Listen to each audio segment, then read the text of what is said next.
Are you having a good day? I hope so.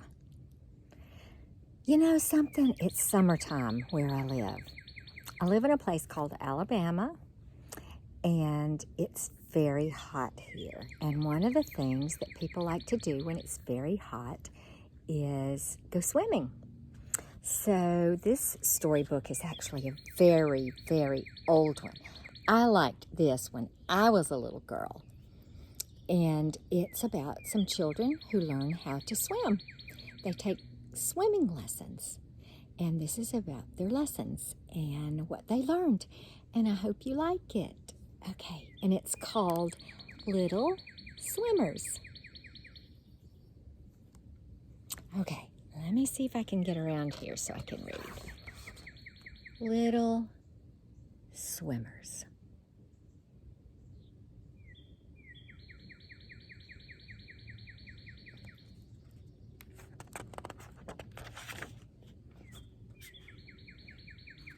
Oh, there you go.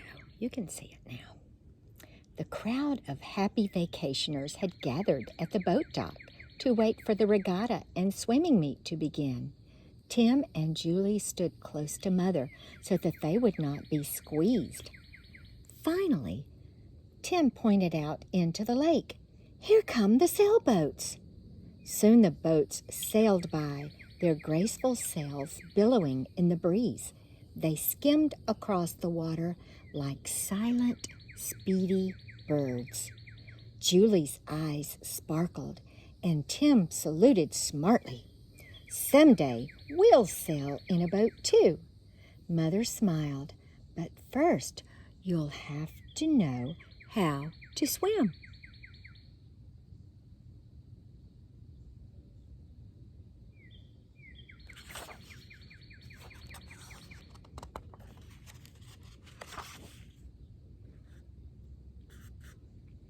The crowd moved toward a bank beside a roped-off area in the lake. Julie and Tim stood on a beached rowboat in order to see the swimmers who were racing and swimming in formations. As the children finally skipped up the path toward their cabin, they unexpectedly met a swimmer who was going skin diving. He noticed their curiosity and let Tim look through his face mask. Then Julie tried on his fins, hopping about like a lively frog. The diver laughed. It's even more fun in the water if you know how to swim.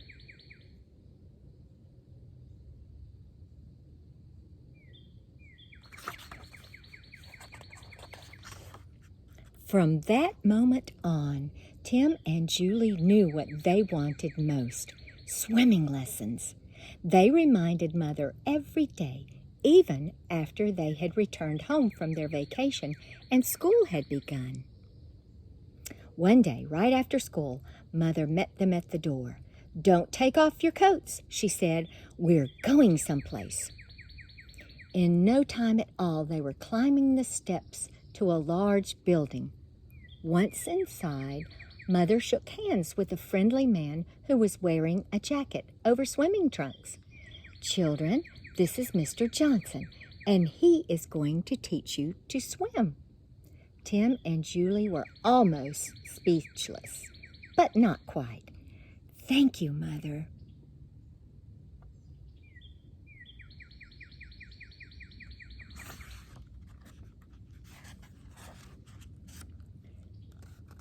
Mr. Johnson took Tim to the boys' locker room, assigned him a locker, and told him to hang his clothes there.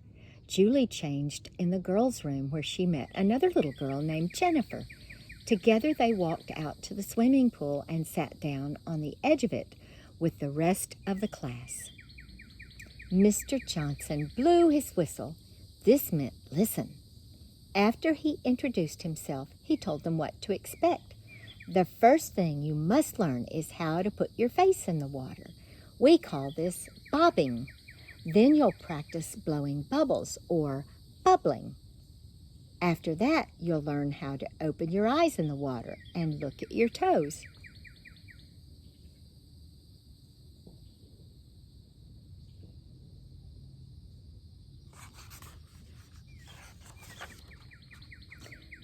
Now, would anyone like to volunteer to try it first?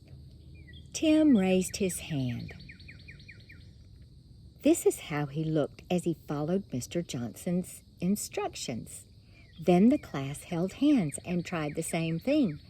After that, they held onto the side of the pool and practiced kicking. Julie could not get used to having her face in the water. Her eyes always stung, so she practiced extra bubbling at home in the bathtub. Soon she got so that she didn't mind opening her eyes at all. This is bubbling, and this is looking at toes.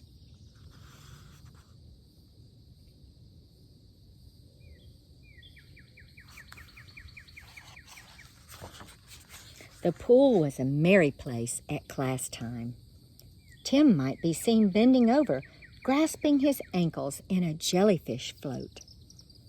Julie might be seen floating face down, arms straight out in front of her, doing the face float. Other boys and girls might be seen practicing the back float with their arms out or above their heads. See?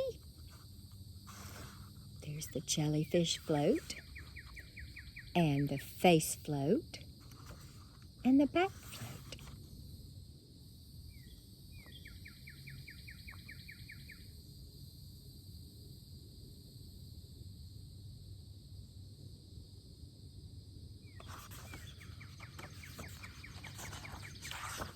One day, Mr. Johnson took the class into water which was chest high. He told them to try to dive toward the bottom, but no matter how they tried, the buoyancy of the water always lifted them up before they reached the bottom. It was really very funny, but it taught them how hard it was to sink in deeper water.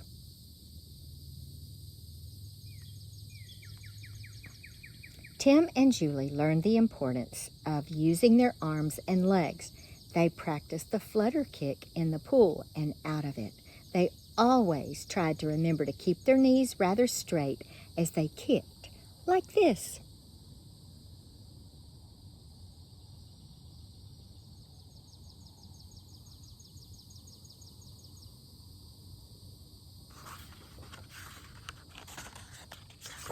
They also learned the 4 steps of the arm movement in swimming. These steps were easier to remember if they said reach, press, pull, push. They taught Prudence, their parrot, to say the words too, and many evenings Prudence would squawk, reach, press, pull, push, while Tim and Julie went through the motions at home in their pajamas. By the time Parents' Night arrived, Tim and Julie could swim. Tim did a push-off and the dog paddle for his part in the program, and he remembered to lift his head as he paddled.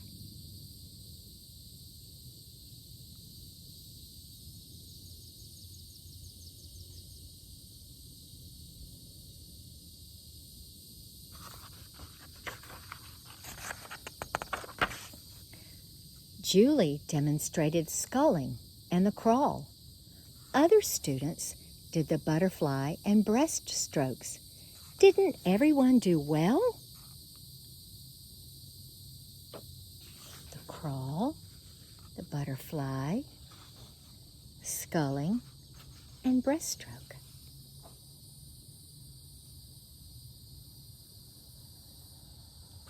When vacation time rolled around again, Tim and Julie enjoyed it more than ever.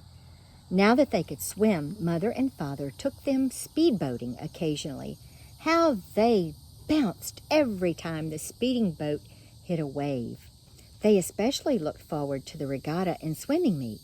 Tim was old enough to enter the swimming races this year in the youngest classification, but Julie would have to still wait another year.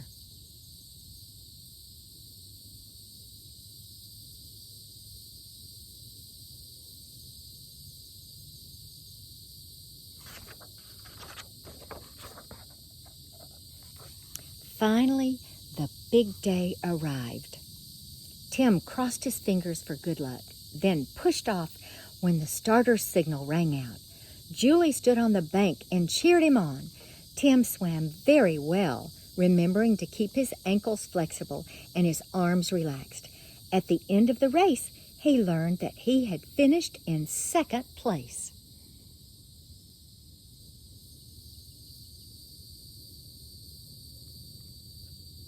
Later, all the winning swimmers received presents from a small costumed mermaid who looked like Julie. It was Julie. She was very proud when she presented Tim with a snorkel for his prize. "Aren't you glad we learned to swim?" she asked. Tim agreed, and at that moment there were no two happier little swimmers than Tim and Julie.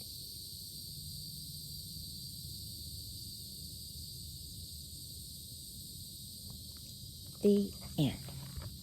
But there's one other very, very important lesson. Never, ever jump in water unless you have a grown-up. That could be very dangerous. So do not jump in water unless you have a grown-up with you.